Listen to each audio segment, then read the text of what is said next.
Hello guys! Hello Pisces! Welcome dito sa aking channel, Kapalaran 888. Welcome.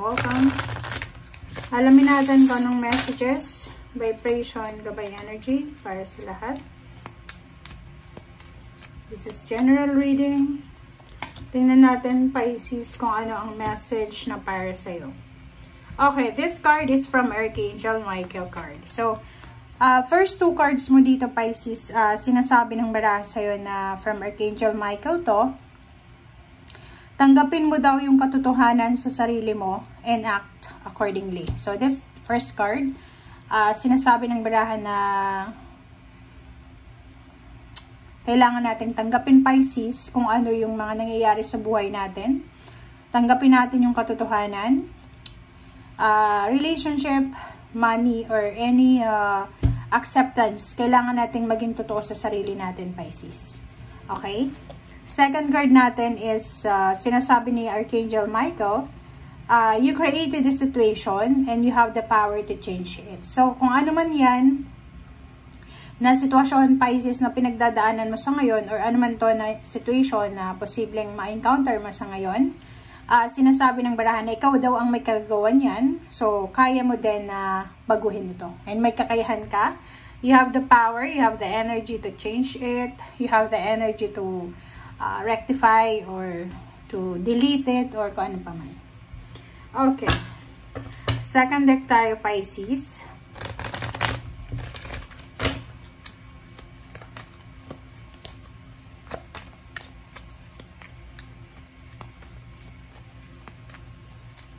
Okay, second deck is persistence.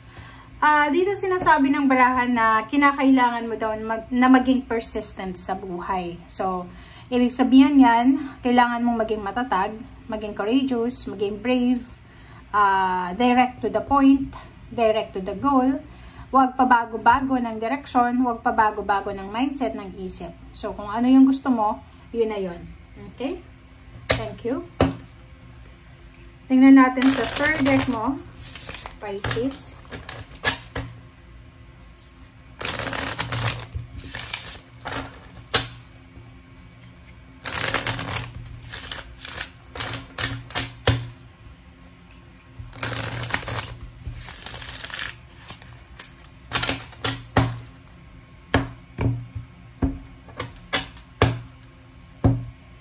First card natin is Knight of Pentacles. Knight of Pentacles. Second card is the Devil. So, yung first two cards mo dito sa third deck, Pisces, nagsasabi sa'yo na posibleng merong mga opportunities, possibilities, or pagkakataon talaga siya, na posibleng may darating sa'yo yung pera. Like, for example, may pwedeng posibilidad na kumita ka ng pera. Okay? Atong Knight of Pentacles is yung posibilidad na kumita ng pera, magkaroon ng pera. Pero merong the Devil, na sinasabi ng the Devil sa'yo dito na mag-iingat ka kasi maraming tao dyan sa paligid mo na pwedeng humadlang sa kung ano man na blessings na dumating sa'yo. Pero imposible yun. Kasi lahat tayo dito sa mundo may kanya-kanya tayong blessing. So, kahit kontrahen, kahit na maging sagabal yung mga taong ito sa pagpasok ng blessings sa'yo. Kung yung blessings na yan is nakatalaga para sa'yo, or para sa'yo talaga, para sa'yo yun. Okay? Knight of Pentacles, sinasabi ng baraha, maraming pagkakataon talaga na kikita ka ng malaki, Pisces. Or maraming pagkakataon na magpa-prosper ka sa usaping pera.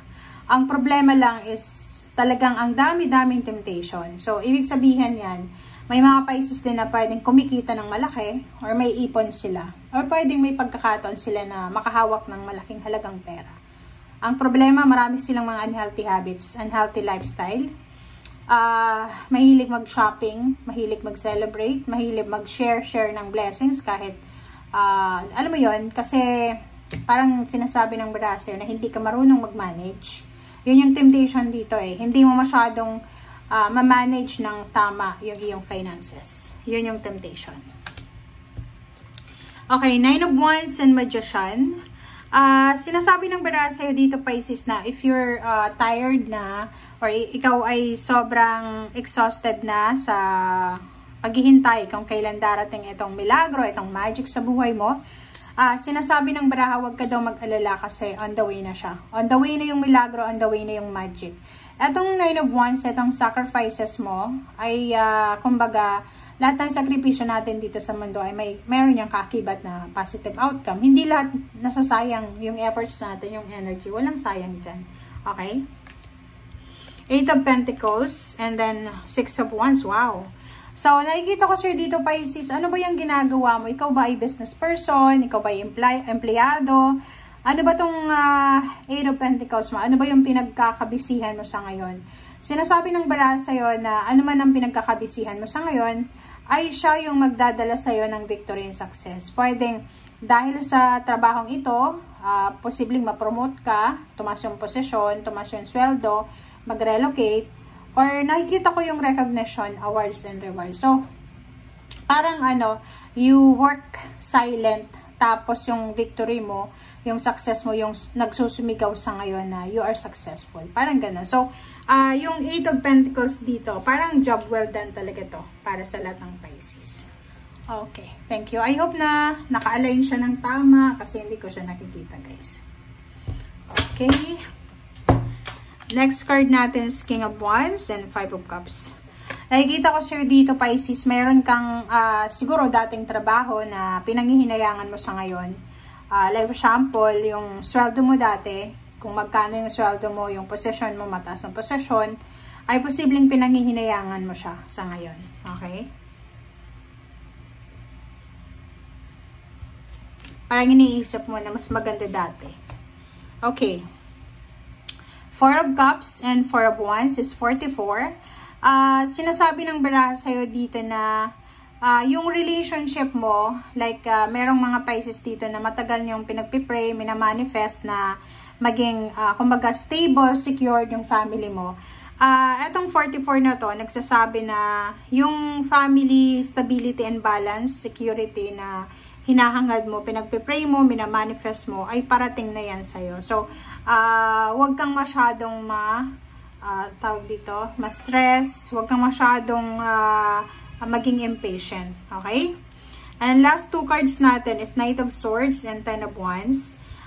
Sinasabi ng baraha sa'yo dito na isang balita, isang communication, isang letter, isang chat, or isang tawag, posibleng darating sa'yo. And yung tawag na to ay pwedeng makatulong ito para sa mga mabibigat mong obligasyon, duties and responsibilities. Or posibleng kailangan mong bantayan to kasi posibleng marami kang chat or call na matatanggap na pwedeng humingi sa'yo ng tulong financial or emotional. So, maging aware ka dito, maging careful ka kasi baka busy ka and hindi mo masyadong mapansin yung mga messages na dumarating sa'yo. Okay?